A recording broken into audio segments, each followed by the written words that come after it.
Hey guys, what's up? Grab your popcorn and a comfortable chair because it's Formula One car show.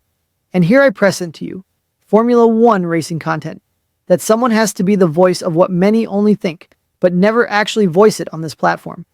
I keep as raw and uncut as possible. Real fans will hear me out. Liam Lawson is being set up to fail. And trust me, it's worse than you think. Quick mention of the Australian GP being wild. Shout out to the Discord and the sub call. Also, yes, I know it's early, but this isn't a hit piece on Liam. This is a breakdown of the pressure cooker he's been thrown into. So let's talk about it. What if the real problem isn't Liam Lawson? What if Red Bull doesn't even want him to succeed long term? What if this seat is a trap, a placeholder, for someone else entirely? Let's talk about the bigger picture. Red Bull has always been known for chewing through talent, but over the past decade, their academy has shifted from developing stars to just creating Max Verstappen backups. Since 2016, how many Red Bull juniors have made it to the top team and stayed? 1. Maximum. Gasly, Albon, Kvyat, and now possibly Liam have all been rotated, demoted, or discarded. It's not a driver program anymore, it's a pressure gauntlet. And unless you're max level exceptional, you're not safe. Here's where it gets more sinister. What if Red Bull's long-term plan doesn't even include Liam? Let's be honest. Mercedes is dragging their feet on Antonelli. Rumors are flying. And Helmut Marko loves taking top juniors from rival academies. It wouldn't be shocking if Red Bull are keeping the seat warm for Kimi in 2026 or 2027. So Liam's job right now? Keep the seat respectable until someone more marketable or politically valuable comes along. That's not support. That's being a placeholder. This is where things get dark. Red Bull doesn't need a second driver. They haven't since 2021. Max wins both championships by himself. The team has been built around him so completely, the second seat has become irrelevant until it's not. Perez was kept only because he didn't threaten Max. Liam? If he shows too much speed or confidence, he could be seen as a future threat. And in that case, Red Bull doesn't back you. They bury you. So if I'm Liam, I'm not banking on Red Bull. I'm quietly building an exit strategy. I'd race smart, rack up points, and put together a highlight reel. Then start looking at Aston, Williams, Audi, teams that want to build something. Because history says you don't build a career at Red Bull. You survive Red Bull, and then you go succeed somewhere else. Let's look at the receipts. Gasly only became a proper F1 driver after he left Red Bull. Albon, washed out in 2020, now thriving at Williams. Even Ricciardo only became a global fan favorite after escaping the system. Liam might have the raw talent, but unless he has the right team behind him, it doesn't matter. F1 careers aren't built on speed alone. They're built on stability, trust, and timing. Is Liam Lawson doomed? Or just in the wrong place?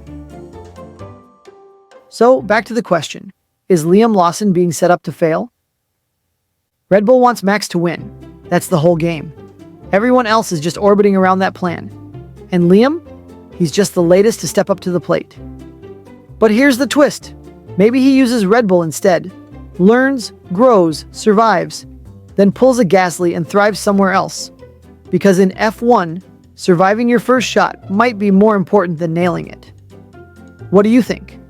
Should Liam leave Red Bull if he gets the chance? Or is this his one shot to make it work? Drop your take in the comments, like and sub if you enjoyed this breakdown. What if Liam Lawson's biggest problem is that he's just too normal? In a sport driven by brand deals, online drama, and big personalities, Liam doesn't fit the mold. And that might be the final nail in the coffin. Look at the grid. Lando's on Twitch. Leclerc's releasing music. Albon's a TikTok darling.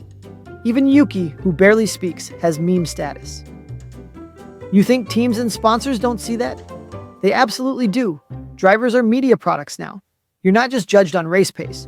You're judged on clicks, engagement, vibe. And Liam? He's a racing guy. Quiet, private, just wants to drive. That might have worked in 2006. Not now. Go through Liam's social presence, bare bones, no gimmicks, no memes, no fan interaction.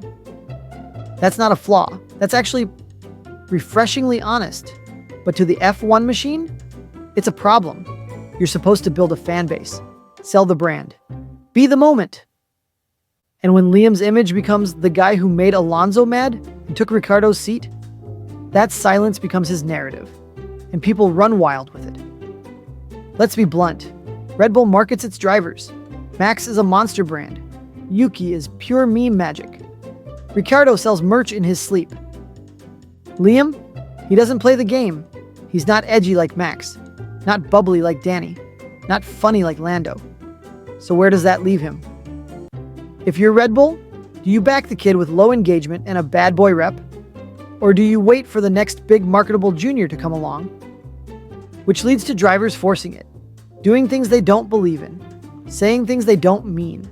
That creates pressure, that creates mistakes. Liam might be the litmus test. Can a quiet, focused, slightly edgy, all-racing, no-fluff driver still succeed in this era? Or will the sport keep turning into a performance, on and off track? If Liam fails because he didn't play the influencer game, that says more about the sport than it does about him. But the question is, will F1 make space for that kind of driver? Or will it push him out, like it has so many before him? That's the final piece. Liam Lawson, caught in a broken system, a cursed seat, a political nightmare, and now, maybe a branding problem. He's set up to fail. But that doesn't mean he has to. Maybe he breaks through. Maybe he doesn't. Either way, he's one hell of a story. Let me know your thoughts in the comments.